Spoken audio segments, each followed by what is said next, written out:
At the beginning of Assassin's Creed 2, what I wanted is really to change the structure of the missions to, instead of having a main structure, it's to have different structure each time you start a new sequence of missions. There's a story that will be there. They'll drive the missions, surprise you, maybe missions that you start and you think they're going to do something, maybe you'll have a U-turn and do something else instead.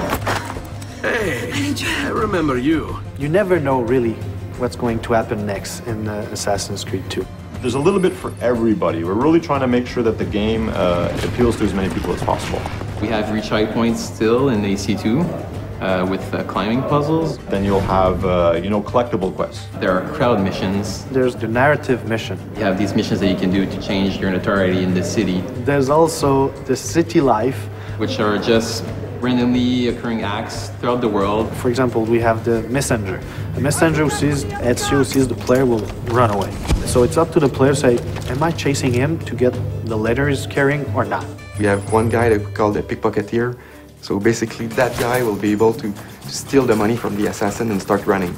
So what do? You continue your mission, or you go back to that guy to be able to get the money.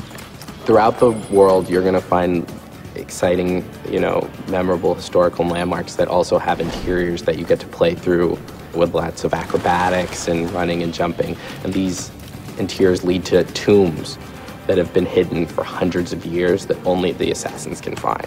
You find these caves, you find old rundown castles, you can find a church. And you'll be, doing free running around the church to eventually find a hidden treasure. The player's going to be inside the Duomo, and, that interior is one of the biggest interiors in Italy.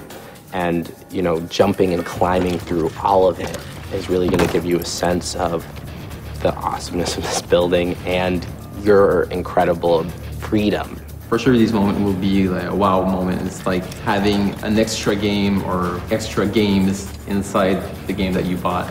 So each missions are different, a lot more variety. So it's not about doing investigation and assassination 9 times. It's really more like each time a mission can lead to a beat-up mission, can lead to a chase, an escape, can lead to an assassination.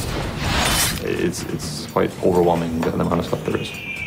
Well, having more missions requires us ultimately to have more cutscenes and more cinematics, but I think we're adding a lot of value to these to the player. Like a couple of examples of this is you could still control the camera like you did in AC1. People like that feature a lot.